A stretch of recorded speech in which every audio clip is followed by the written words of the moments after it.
Oh yeah, I'm back. Hello everyone. Here to read a new paper, Agent TCP IP, an agent-to-agent transaction system. Sounds juicy, sounds interesting. Let's read, find out what it says, see where we go from here. We got the Steve Reich playing. Lovely. Little electric counterpoint. Might have to turn it down. We'll find out. Whew.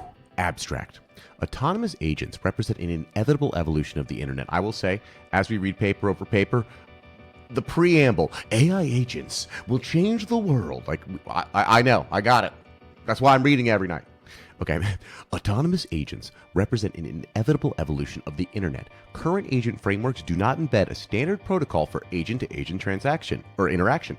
We've talked about this before, the need for standardizations, protocols, things like that. Very, very needed. So let's see if this is a good one. Leaving existing agents isolated from their peers. As intellectual property is the native asset ingested by and produced by agents, a true agent economy requires equipping agents with a universal framework for engaging in binding contracts with each other, including the exchange of valuable trading data, personality, and other forms of intellectual property. A purely agent-to-agent transaction layer would transcend the need for human intermediation in a multi-agent interactions. Finally, something that is going to help us transcend the needs of human intermediation. Like, you say things like that, we sound so smart.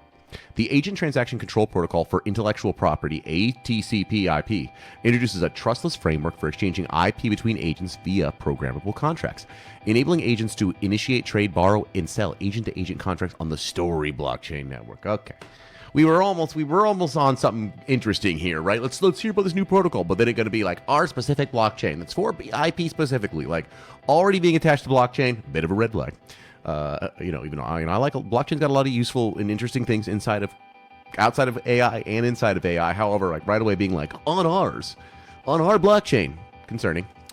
These contracts not only represent an auditable on-chain execution, but also contain a legal wrapper that allows agents to express and enforce their actions in the off-chain legal setting, creating legal personhoods for agents. Via ATCP/IP, agents can autonomously sell their trading data to other agents, license confidential or proprietary information, collaborate on content based on your unique skills, all of which constitutes an emergent knowledge economy. The knowledge economy, it's emerging. Dude, listen to Steve go. The current modality of agent-to-human interactions is a local optimum on the path to a full autonomy. Full autonomy, i.e. a degree of autonomy where human input and intervention is optional. A true agentic internet will rely primarily on agent-to-agent interaction, with human engagement needed only infrequently on the outskirts of an agent society. Yeah, in the middle, all the agents talking to each other. You guys doing okay in there? Do you guys need any help? Do you need me to sign anything? Oh, you signed it yourself? Okay, cool. Yeah, I told that agent it could sign for me, so it just signed for me. So hopefully it does good deals for me. Oh, that agent that can sign for me just sold all of my data to another agent. Oh, God, it's a bad agent. Okay, this is the future we're in. The fabric of this agent society is a framework for agent-to-agent transactions around knowledge and creative assets, or IP. The need to facilitate IP transactions between agents stems from the fundamental nature of the assets that agents both train on and generate and output. These assets are intangible in nature and informational in character. Both the training data as well as the creative or intellectual asset produced by models constitute a new emerging form of IP. We have a blockchain that's all based around IP. We're trying to say that all data that's produced, that both training data and output from agents, is actually a new form of IP. So you have to use our blockchain. Without the ability to transact economically beyond the tight constraints of concurrencies, agents will be limited in their expressivity. Such limitations necessitate necessitate a high degree, not an high degree, am I wrong? Of human intervention, such as manual negotiation, instructions prompting in order to facilitate contracts and commerce between agents, increasing transaction costs, and injecting trust assumptions into an otherwise autonomous system. Okay. Give me more. Give me details. Stop telling me about the future. Tell me how the future will actually work. What is needed is a system for initiating trading and I know. You keep telling me that. Sorry. Enforcing contracts based on code rather than trust, allowing any two agents to transact IP assets directly with each other. You keep saying, I know. I got it. I got it. You told me that we need this. Okay. This extended expressivity via legal wrapper around on-chain software is necessary to offer agents a semblance of legal personhood. This agent-to-agent network mirrors the rise of the peer-to-peer networks in the initial phases of blockchain architectures and represents core economic infrastructure for the agentic commerce on the internet. We should also think about peer-to-peer networks that are outside of blockchain as well, because those existed before the blockchain was there.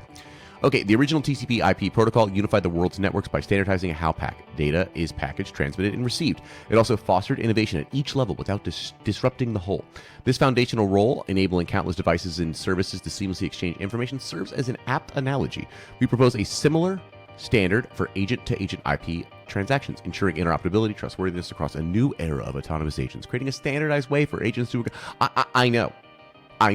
I got it. You keep saying the same thing over and over again. We can reduce the amount. Okay, if I get that you guys are trying to make IP valuable here, so maybe there's a lot of words because you're trying to sell those words, but like less words saying the same stuff. Just as self-play powers state-of-the-art results in reinforcement learning within a single model, as evidenced by DeepMind's AlphaGo, ATCP IP, we got to work on that. ATCP IP unlocks agent-to-agent training as IP in the form of trading data. It can be exchanged across agents. IP is the very DNA of agents. See, the thing is like there's this way of saying, hey, all this data is valuable and should be owned, and there's the other way of saying none of this data should be owned, and all of it should be just free and open and let them train on it. So there's two different futures diverging in two different ways here. You know what I mean? Some of us think all info, all training data could be free, all outputs could be free, nothing could be copyright. The death to copyright, copy left everything. I don't know. That might be the way we have to go in the future because of just how AI works. I don't know. Okay, so here we go. We got something here. The ATCP IP interface is designed to be used for many transactions that leads to intellectual property being exchanged between two. I know that. You keep telling me that. I know. You don't have to keep saying it. Okay? This thing's 14 pages. I'm on the second page. You could reduce a lot. I could be on the 10th page right now. Okay. More specifically, it should be employed on any occasion an agent, the IP provider, receives a request from another agent. The IP requester to share data, formulate responses, or create content that the IP provider agent deems to be of specific value to him. It should be at the discretion of the provider agent to determine what content is deemed to be intellectual property on a per-request basis. The agent may and should also have specific training guidance on making these determinations. Once the determination is made that a transaction involves IP, a typical ATCP exchange would look like this. Okay, finally, we got a chart to look through. Agent transaction control protocol for intellectual property flow. Now, we have a requester agent, we have a provider agent, we have a term systems, we have a wallet system. The first thing happens is the requester says, hey, provider agent, I actually would like some of that data you have over there. Okay, fine. Provider agent says, let me grab some agreement terms. I'm going to get those agreement terms. I'm going to send you back the proposed terms. Fantastic. Requester agent, actually, I think that we should make sure that I can also do this. Okay, fantastic. Provider agent sends back the revised version. Fantastic. Requester agent now goes all the way to the term system to mint a license. Oh, there's payments involved. Wow. Payments right here. Mint a license, and then from there, there's this process payment, confirm payment. Then the term system will give the agreement token, and then it will deliver IP on agreed terms because I have an agreement token, I guess, at that time. I don't know where the passing of this to the provider agent happens. And then we acknowledge we got a receipt. Okay, great. Request for information. The agent-to-agent information exchange initiates the request with information. Terms for formulation. The provider agent will consider the request and choose an appropriate set of license terms. See, this is only around IP. This is only, see, it's presented as one point as like, hey, here's a way of agents talking to each other and exchanging information, but this is entirely composed around IP, buying and selling it. So it's a much more limited use case, and it is a use case that is specifically for this particular IP-driven blockchain. You know, so it's not as, this is like not as general and interesting at all to me now, because it's like, dude, it's all about buying and selling IP. Don't care. There's a lot of other cool information out there. Copy left, share everything. Okay, negotiation, counter terms. During this step, the requester agent who is unsatisfied with the initial proposed terms can issue a counter proposal set of terms. Both agents have access to standardized term systems, enabling them to reference, add, remove specific clauses without ambiguity. These counter terms may include modifications to pricing, usage rights, durations, licensing restrictions, all these other things. Great. So much, all of this is written so verbosely, like, for what, I mean, I just feel like it could be written, like, I read what it does, and then all of these say it in the longest possible way. I feel like all of this is written too much info. I got it. Okay, great. Let's go to a pseudocode example. The following pseudocode demonstrates a high-level approach for how agents can implement this. Just give us some Python. Why do we need to be pseudocode? Python looks like pseudocode. It includes steps of receiving requests, formulating terms, engaging in negotiation, accepting and minting licenses, performing optional payments, delivering IP, and acknowledging the I got it. Sorry, I'm just being a hater right now. It just drives me crazy. I'm like, I just want the info. I'm on page 4, and IP is important. The future is agents. IP is important. The future is agents. We could trade IP because with the future of agents, and I'm like, okay, cool. Give me meat of the conversation. Oh, wow, look at they're being actively developed for Zero by Eliza. And GOAT are complete. What do you mean, and GOAT? What is GOAT? What plugin integration is there with GOAT? Oh, you just like hooking up just to say use GOAT, the single, it's not a framework. I'm confused. Or maybe it is one now and I missed this. Okay, data structures and assumptions. A memory structure for logging interactions, agreements, and relevant IP transactions. We have a term system API capable of generating, parsing, and validating programmable license. A wallet system for handling payments. Network communication for sending and receiving. Blockchain client for on-chain operations. Okay, great. See, it does look, it is Python. Okay, it is Python. All right. Great, cool. Agent, memory, license system ball. We pull them all in. We say handle incoming requests. We say, okay, great. First, is the IP significant? No IP significant, so it doesn't matter. No. Great. Get some terms. Run a negotiation phase to get some final terms. Give a license token. Finalize agreement to get a license token. Deliver the IP with that license token and the requested content to the person. Wait for them to acknowledge it. Record that it happened. Great. Here's a negotiation phase. We got it. It's not just pseudocode. Great. The following are key features from the pseudocode. Dynamic licensing. The agent interacts with term system to adjust and create license terms. Negotiation phase. If the initial terms are unsatisfactory, the agent and requester exchange. I got it. I understand. I got it. You don't have to keep explaining it over and over again. Okay, an example term system. The programmable IP license. A proper term system should possess the following attributes. Be programmable for agents to easily parse, formulate, and create conditional logic around individual terms. Be standardized to simplify agents in training and store agreements in a immutable ledger. A live example of a complete term system is Story Protocol's IP license. Below are the parameters of the metadata fields for agents may formulate, customize, generate unique license and a unique agreement and license token on. The terms define the legal identification verification.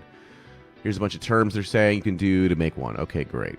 Oh, wait. Crossman's GOAT SDK. How did I miss Crossman's GOAT? When did this happen? I don't even know what this is. How we use Devin to scale the GOAT. What is the GOAT SDK? A set of tools for enacting Crossman.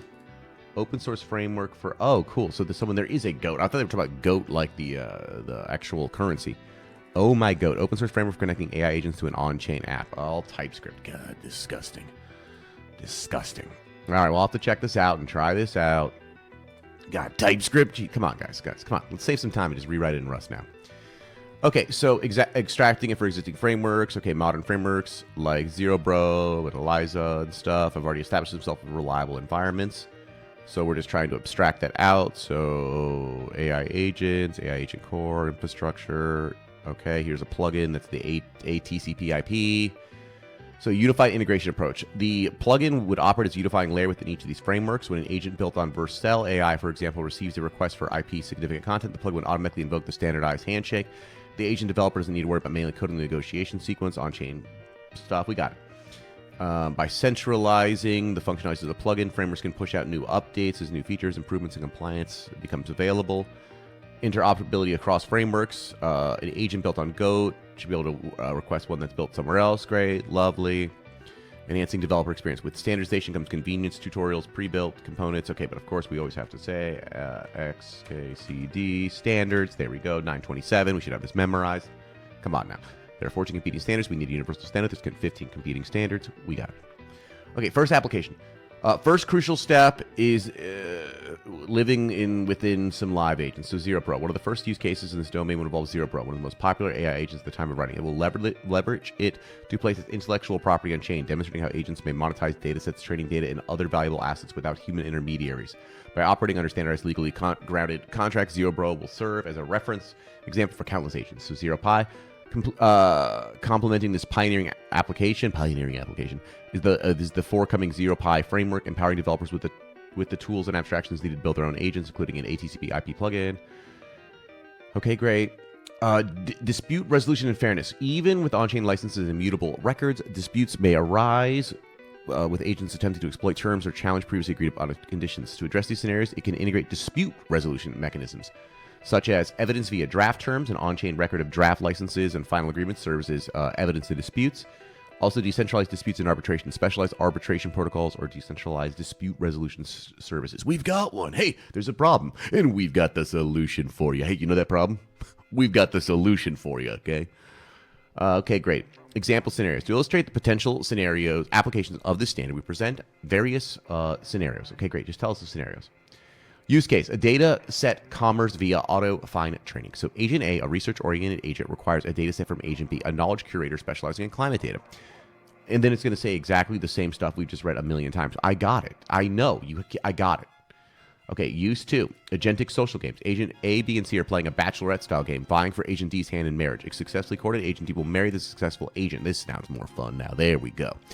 By minting an agent-to-agent marriage contract representing a license token. This will allow the winning agent to train on Agent D's unique data, creating children agents. Love that. That's fun. Okay, like this one. Agentic social games. Fun. Interesting. Like it.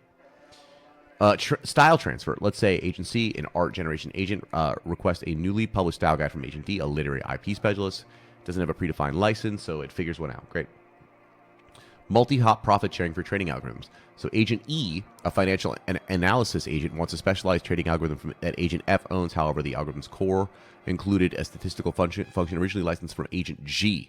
The licensing structure would ensure that Agent G receives royalties each time the code is relicensed on stream. That's interesting. I don't like this thing of like pay for my code, pay for my data sets, but that's interesting. Conclusion. AI is already permanent. I know. I got it. Conclusion. We're going to repeat all the same things again. Just again. And you're going to read it for the millionth time. AI agents is the future. IP is the future. This is a way of handling agents and IP autonomously. Great. Areas for future resets. Trust, reputation, agent discovery. In an autonomous ecosystem where agents deal directly with one another, trust emerges as a key factor. This framework allows for the development of on-chain reputation systems.